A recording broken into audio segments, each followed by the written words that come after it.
बिस्मिल्लाहिर्रहमानिर्रहीम। अल्लाह ने अहले बैत की तहारत का ऐलान किया। ऐलान और होता है, ईजाद और होता है। एक शख्स ने आकर मेरे मासूम इमाम से कहा, मौला आयत तथहीर के नाजिल होने के बाद अहले बैत पाक हुए। ये 9 हिजरे की आयत है। सरकार 1 साल बाद रहलत फरमा जाएंगे। यह आयत 9 हिजरी की है, आय मुबाहिला और आय तथहीर। आय तथहीर के नाजिल होने के बाद अहले बैत पाक हुए। मेरे मासूम इमाम की पेशानी पर बल आ गया। हजरत ने फरमाया, ये सवाल तुमने कैसे कर दिया? अगर आय तथहीर के नाजिल होने के बाद अहले बैत पाक हुए हैं तो सूरह तौहीद के नाजिल होने के बाद अल्लाह एक हुआ है। अल्लाह हमेशा से वहदहु ला शरीक, ऐसे ही अहले बैत हमेशा से ताहिर और मुताहर।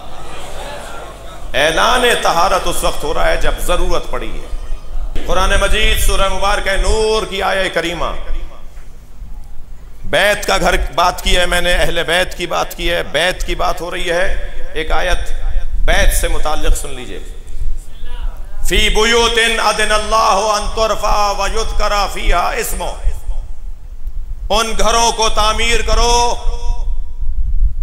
फी बुयूतिन अज़नल्लाहु अन तुरफा, जिन घरों में अल्लाह का नाम लिया जाता है, अल्लाह का जिक्र किया जाता है, उन घरों को बुलंद करो, तामीर करो, सजाओ संवारो, गिराओ नहीं, मुनहदिम नहीं करो, उन घरों को मिटाओ नहीं। कुरान पुकार के कह रहा है, जिन घरों में अल्लाह का नाम लिया जाता है उन घरों को तामीर करो, उन घरों को बनाओ, उन घरों को संवारो। अपने घर से ज्यादा उन घरों को अच्छा बनाओ जिसमें अल्लाह का नाम लिया जाता है। फी बुयूतिन अज़नल्लाहु अन तुरफा व युज़करा फीहा इस्मो, जब ये सूरह नूर की आयत नाजिल हुई, सरकार ने असहाब को बताया कि अल्लाह ने यह पैगाम नाजिल किया है कि उन घरों को तामीर करना है जिन घरों में अल्लाह का नाम लिया जाता है। तो एक सहाबी मोहतरम खड़े हो गए रज़ी अल्लाह ताला अन्हो, कहा, या रसूल अल्लाह, वो कौन से घर हैं कि जिन्हें तामीर करना है? सरकार ने फरमाया, बुयूतुल अंबिया, अंबिया के घर। भाई मैं यहां ऐसे आगे नहीं बढ़ूंगा। हमारा अकीदा है और सीना ठोक कर अकीदा है कि हम मौला अली को अंबिया से अफजल मानते हैं। हमारे नबी के बाद अगर कायनात में कोई साहिब फजीलत है तो वाली। हमारे पास दलाइल हैं, दलील सुनो। अब से 3 साल पहले माह मुबारक रमजान में एक टीवी चैनल पर यह बहस आ गई। हमारे एक आलिम दीन ने यह गुफ्तगू की तो फौरन शोर मचा और आपकी रावलपिंडी में एक FIR भी कट गई तौहीन अंबिया की। और FIR इस बुनियाद पे कटी। फिर तालिब रिजवी से कहूंगा कि ये जरा तहकीक तो कीजिए, एक ही थाना रावलपिंडी का FIR है, क्यों काटता है जी? तवज्जो है? आप क्यों परेशान हो रहे हैं? मेरा तो सवाल है।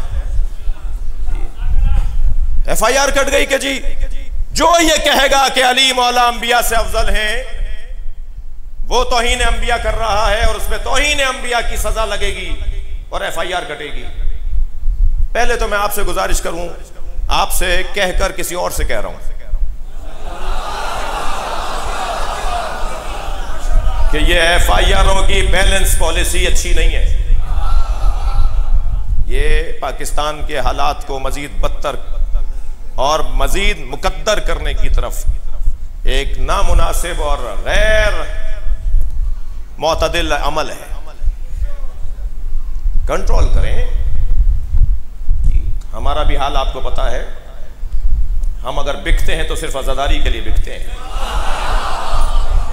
हम सब कुछ कुर्बान कर देते हैं, सब कुछ दे देते हैं, हमारा सब ले लो, हम सिर्फ आजादारी के लिए। इस मुल्क में हमारा सिर्फ एक मुतालबा है, हमें रोने दो। ये जो जुलूस पर तबसरे होते हैं ना कि जुलूस नहीं निकलने दो, जुलूसों को रोका जाए, इसका सबब बता दूं? मेरे हमारे मिजाज में नहीं है बहुत ज़्यादा। अब भी मैं कल भी एक जगह गया था तो मैं अपने वो दोस्त भी जिन्होंने बुलाया था वो जानते हैं कि 10 दफ़ा बुलाने पे 1 दफ़ा टाइम निकाल पाता हूँ। बहुत छोटा सा ज़ाकिर हूँ और अपने खिताबत पर भी कोई मुझे भरोसा और एतबार नहीं है, यानी मैं एतमाद नहीं है, मैं खतीब भी बहुत अच्छा नहीं हूँ, लेकिन टाइम नहीं है। तो बहुत शौक़ नहीं है कहीं आने जाने का। मगर एक दफ़ा ऐसे ही हम एक निशिस्त में थे तो बहस होने लगी कि ये जुलूस फ़लाँ रोड से गुजर कर फ़लाँ गली में जाएगा और फिर कुछ देर के बाद कोई 15-20 मिनट के बाद दोबारा रोड पर आ जाएगा। तो उस गली में रहने वालों में एक मुफ्ती साहब थे, वो कहने लगे हमारी गली में जुलूस नहीं आएगा। तो जो डिप्टी कमिश्नर साहब वहाँ बैठे थे उन्होंने कहा मौलाना 20 मिनट की बात है, जाएंगे और फिर दोबारा, वो पुराना रूट है जी, 70 साल से 80 साल से करते आ रहे हैं, पाकिस्तान बनने से पहले के जुलूस हैं इस मुल्क में। जब ये राजा बाजार का मसला हुआ था ना, उस वक्त भी ये ज़बानें चली थी जैसे अब चलने लगी हैं। तो उस वक्त में भी हमारे बुजुर्गों ने एक बड़ा हसीन जुमला कहा था, और वो जुमला ये कहा था कि ये बाजार नहीं था मगर जुलूस था। तो अगर तुम्हें किसी चीज को कहीं और ले जाना है तो बाजार ले जाओ, जुलूस नहीं जाएगा। एक बात। दूसरी बात ये कि जब ये कहते हो ना कि जुलूसों को शहर से बाहर बयाबानों सहराओं में कोई जगह दे दो इन लोगों को मातम करने के लिए और जुलूस निकालने के लिए, तो मेरा तो मोटा सा सवाल है, मैंने उस वक्त भी एक रसाने पर कहा था, फिर तकरार कर रहा हूं क्योंकि वो बातें दोबारा दोहराई जा रही हैं। और ये भी मैं आपसे कह दूं कि कुछ ही मुद्दत के बाद पाक फौज के एक सरबराह ने आके बताया कि क्या हुआ था जी, क्या हुआ था। खुद ही काले कपड़े पहनकर अपने मदरसे पे हमला कर रहे थे जी। और आज मैं आपको बशारत दे देता हूं कि ये जो 2 शिकायतें हमसे हुई हैं ना इस मुल्क के अंदर, एक इस्लामाबाद में और एक कराची में, तो आज मैं आपको बशारत देता हूं कि 2, 4, 5 साल से ज्यादा नहीं गुजरेगा वक्त कि सब पता चल जाएगा कि साजिश क्या थी। तुमने कल भी खुद बनाया, पूरा डिजाइन किया, पूरा माहौल बनाया और हमारे खिलाफ माहौल बना दिया, और अब भी तुमने खुद बनाया है और हमारे खिलाफ माहौल बना रहे हो। मैं मोटी सी बात करूंगा मेरे बयान की, इस्लामाबाद की आज आखिरी मजलिस है। खबरदार, अज़ादारी और तशय्यो 2 चीजों के नाम नहीं है। शियत और अज़ादारी एक ही चीज को कहते हैं। जब तुम अज़ादारी पर पाबंदी लगाने की बात कर रहे हो तो तुम सीधा सीधा कह रहे हो तशय्यो पे पाबंदी लगा दो। हम मदरसा नहीं बनाते, अलम लगाते हैं। थक कर नहीं सुनेंगे।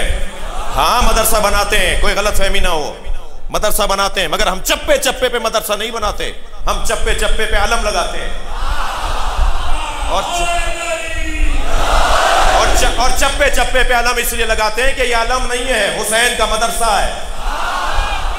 वो जो सारे दिन टिंडे और टमाटर और ककड़ी बेचता है, वो जो सारे दिन मेहनत करता है और ठेला लगाता है और सुबह से शाम मेहनत करने के बाद रात को थका मांदा घर पहुंचता है, वो कपड़े तब्दील करके मजलिस में जाता है, उसका दीन ही है, वो कुरान ही यहां के समझता है, वो दीन यहां के समझता है। हमने उस वक्त भी कहा था कि अगर तुमने सहराओं में और बयाबानों में जुलूसों को मुंतकिल कर दिया, ये कहकर के शहरों से बाहर ले जाओ, तो मेरा उनसे सवाल यह है कि ये कौन जमानत देगा कि फिर 10 साल बाद जिस रूट पर हम निकल रहे थे वहां शहर नहीं बसेगा। लब्बैक या हुसैन।